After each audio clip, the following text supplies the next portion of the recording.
Hi everyone, welcome back to the channel. This is the next video in the live conversation series with UiPath Aspirant. In this series, we are talking to the aspirant from the UiPath RPA background, and we are trying to resolve some of their doubts and trying to give answer to some of their queries. So recently I was being approached by an aspirant where she had some doubt in what kind of a team structure is RPA, what are the different roles available, what are the various roles and responsibility of the different role, and how they actually work together as a team. So I thought of recording the session, and this will be a recording for that. Before directly jumping into the video, I would like to share all the videos which are available in the live conversation series. We have a series where we are speaking to the beginners. We are trying to understand what are the type of workflow, argument, flowchart, selectors, input methods. We try to build a shopping robot, also understanding the practical assignments, and all of this is available as a playlist. I'll put the link in the description and you can refer that. Also, in case you also want to have such live conversation with me, you can always drop me a note on the email ID which is mentioned in the comments and we can take it forward. Having said that, let's get started. So basically, if I understand it correctly from our discussion, so you want to know how does a team structure looks like in RPA, how the teams are related, what are the different roles available. And I need to know how the project will go on in organization wise, Okay, how the okay. project will start, and Mm-hmm. how they assign, how we will get it into the developer. What is the where we exactly what is the RPA developer role, Mm-hmm. and where we sit, where we'll connect to that stage, like as if and to be process is there, na? Particularly where is the action required for the RPA developer, that I Okay, need to know. okay, okay. So for Mhm. that, let me just quickly share my screen and Okay. I will share my screen. Okay, can you see my screen? Yeah, it's loading. Yes, yes, you're right. Okay, so see, Yes. this what you are looking on the screen, this is a robotic operating team which is provided in one of the training from UiPath. Okay, so now Yes. if you will just look at the high level, so these are the kind of roles which are available in a typical RPA team. Okay, so Okay. now, so first of all, if you will just look at the structure, the first one, I think you have a prior IT experience, you understand the RPA project manager, right? Okay. Right, Okay. so RPA project manager is the one who forms the RPA team and build the setup and deliver the program across the unit. He is the one who actually manages the RPA team and the stakeholders. Okay, Okay. now you have a team RPA, so let's go by one, then you will be understanding that how exactly a team function, and then we go on forward. Okay, so now you have a project. So first of all, you have a project manager. He decides that okay, we want to build this automation, right? So he got some Oh, fine. four or five members. Now the next thing is, Okay. where would the infrastructure, when I say infrastructure, where would the orchestrator server be in a company, right? We cannot use the cloud server, the community edition in the company, correct? So Okay. Yes, you're right. right, so for that we would have something which is called an infrastructure engineer. So those guys will handle the infrastructure part, such as installation of the servers and the troubleshooting and the orchestrator and the SQL, all those infrastructure things they will have handle, right? So Oh, project manager okay. you understood, infrastructure engineer you understood, right? Now there Okay. would be a Okay. guy who is called the RPA solution architect. Okay, so he will Okay. be acting as a guardian for all the developers and all the things which are happening across the areas. Okay, Okay. Is okay, okay. solution He's architect. communicating with all the internal stakeholders, like with the manager, project manager, and developer, right? Project manager, developer. So basically, this guy would be technically sound in RPA. Okay, he would be Okay. having more Okay. exposure in RPA. He will provide RPA solution and he will guide the RPA developers.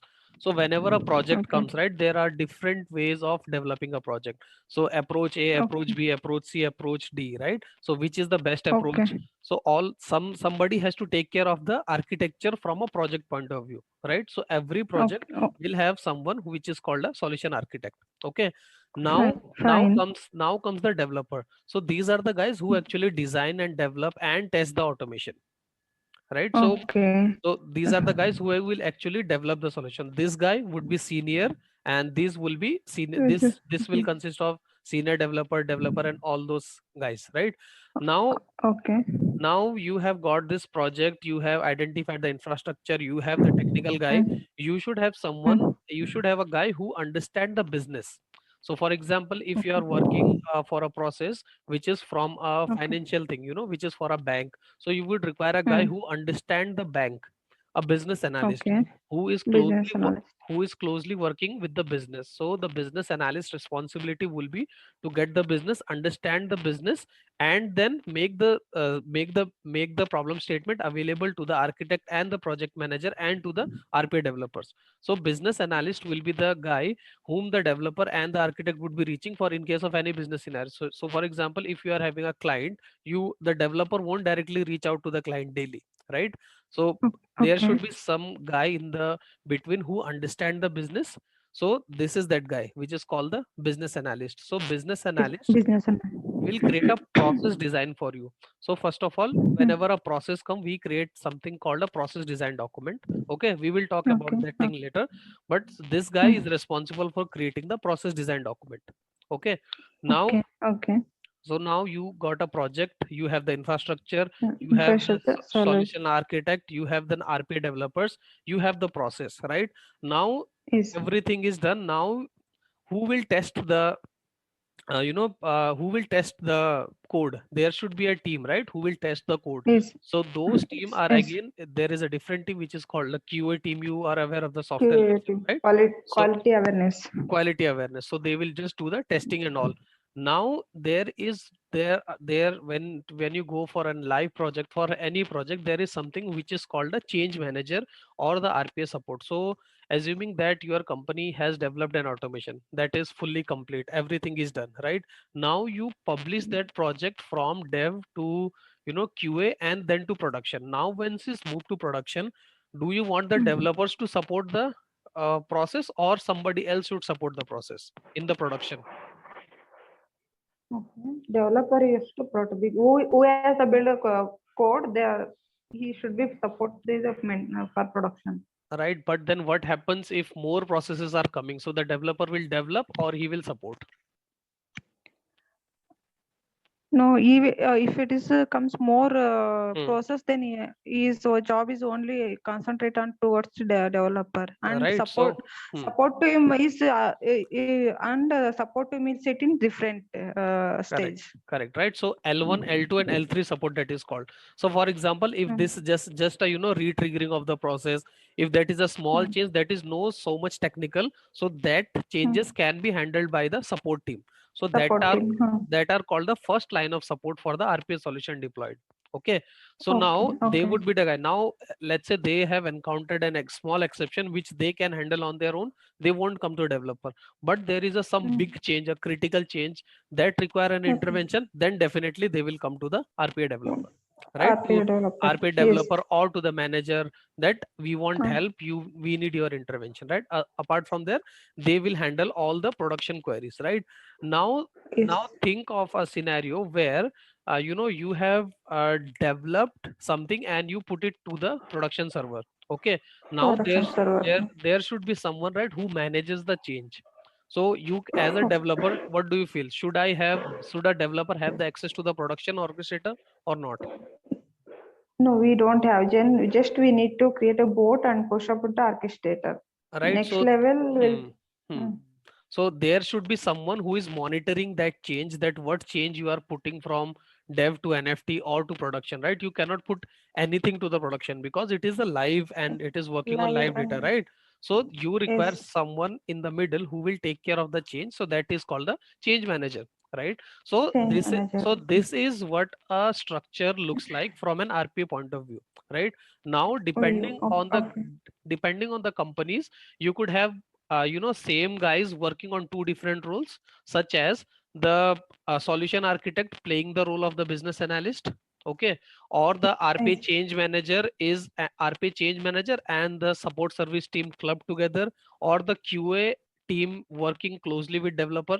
So roles are these only, but that depending upon the team size and the company, you can have different. So for example, if you can be working with a client where there is a separate QA team, the QA team only tests the process, or you have a Yes. different team where the developer only tests the process, right? So that is Yes, you're how right. this thing works, right? So any questions here? This is fine. Yeah. I have understand everything. The how the process is Hmm. come into the RPA project and how Yeah. we are going to execute and where the stages the support team will be sitting. That and all Yeah. I understand it. Okay. So now And if I just scroll it down, so this is how the team structure looks like. Okay. So these were the roles. Now if you'll just look at this, now this will make sense to you, right? So a program manager and a technical lead sitting here, right? technical lead. And then Mm-hmm. a infrastructure team which is sitting here. Then assuming that you have three project, one two three project, so Two, for three. every Okay. project one would be the senior developer and a project manager two, senior developer, project manager two, senior developer, then the developer team and the BA working with the senior lead or senior. Now this BA can be reporting to the PM or anything, right? So now Okay. that depends, but basically this is how the team structure looks like: a manager or the technical lead at the top, then senior developers, then developer, and the developers and the BA working parallelly, right? Okay. Because that Okay. business the business will be closely understood by the BA team, and the developers would be the guy who closely understand the technology. So these Technical lead. so all these guys should work together to deliver a project, and everyone is being governed by someone called technical lead or the program manager, and there is an infra team who is sitting at the end as supporting with the help of infrastructure like orchestrator and all those stuffs.